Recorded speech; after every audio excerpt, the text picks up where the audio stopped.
नमस्कार दोस्तों, स्वागत है आपका हमारे YouTube चैनल पे, जिसमें हम आपको बताते हैं कुछ ऐसे तरीके जिन्हें अपनाकर आप अपनी ज़िंदगी बदल सकते हैं, अपने आप को खुशहाल रख सकते हैं, अपने आप को एक अच्छा जीवन दे सकते हैं। दर्शकों, क्या आपके घर में कोई व्यक्ति लंबे समय से बीमार है, जिसका उपचार करा के आप थक गए हैं?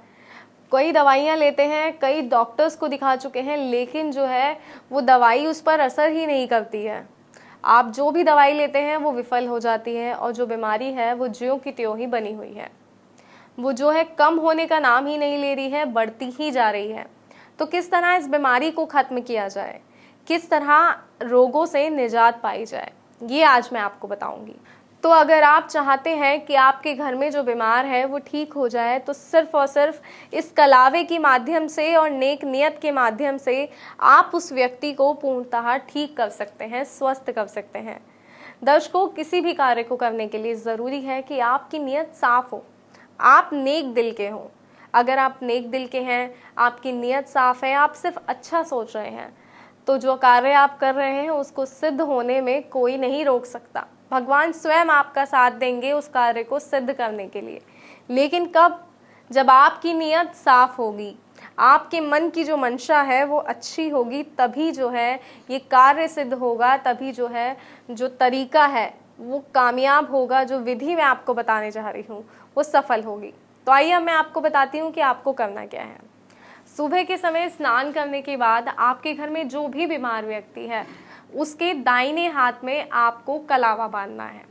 जी हाँ, इस तरीके से आपको उसके दाहिने हाथ में कलावा बांधना है और एक मंत्र का उच्चारण करना है।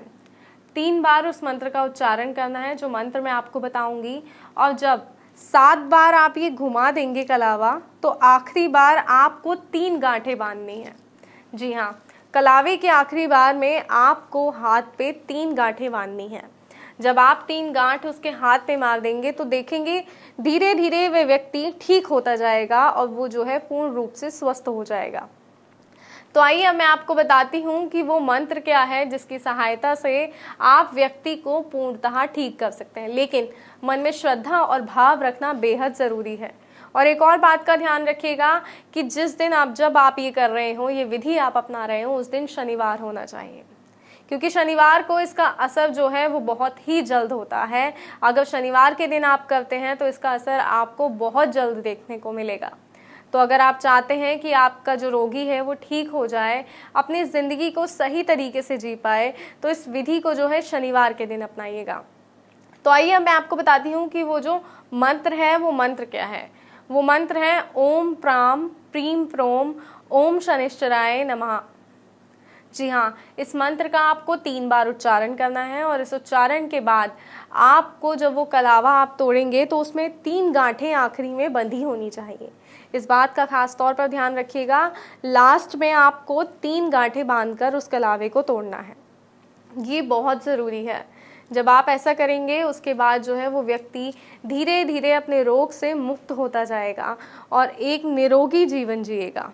उसका जो रोग है वो समाप्त हो जाएगा, रोगी ठीक हो जाएगा और आपके घर में जो खुशहाली है, जो उस रोगी की वजह से खुशहाली जो आपके घर से चली गई थी, क्योंकि घर में अगर कोई भी व्यक्ति बीमार हो जाए तो पूरा घर उदास हो जाता है, सिर्फ ये सोच सोच कर कि ना जाने ये कब ठीक होंगे, ना जाने ये बीमारी इनसे दूर कब जाएगी, कब वो टाइम आएगा जब ये अपने आप से हंसेंगे, बोलेंगे, बातें करेंगे, कब वो टाइम आएगा ये हम सब के साथ बैठकर अच्छे से अपना जीवन जिएंगे। तो आप भी इन्हीं सवालों के जवाब चाहते हैं तो ये जो प्रक्रिया है, इस प्रक्रिया को कीजिए।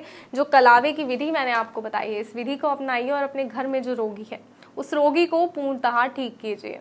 कोई और समस्या है, कोई समाधान आप चाहते हैं, तो आपकी स्क्रीन पे जो नंबर दिखाया जा रहा है उस नंबर पे कॉल करें। समस्या का समाधान लें। इस विधि से जुड़ी कोई जानकारी चाहते हैं या किसी वशीकरण विधि से जुड़ी कोई जानकारी चाहते हैं तो आप कॉल कर वो जानकारी भी ले सकते हैं। और कोई ऐसी समस्या जिसका समाधान करके थक गए हैं लेकिन समाधान नहीं हो रहा, तो आपकी हर समस्या का समाधान सिर्फ आपसे एक कॉल दूर है। जी हाँ, सिर्फ एक कॉल दूर आपकी समस्या का समाधान है। एक कॉल कीजिए और अपनी समस्या का समाधान पाइए। आपकी समस्या का समाधान होगा लेकिन तब जब आप कॉल कर अपना सवाल पूछेंगे। तो कॉल कीजिए, सवाल पूछिए, अपनी समस्या का समाधान लीजिए और अपने आप को खुश रखिए। तो फिलहाल मुझे दीजिए इजाज़त, फिर हाजिर होंगे एक नए तरीके के साथ जिसमें बताएंगे कि किस तरह आप अपने को और अपने घर को खुशहाल रख सकते हैं। जय माता दी दोस्तों।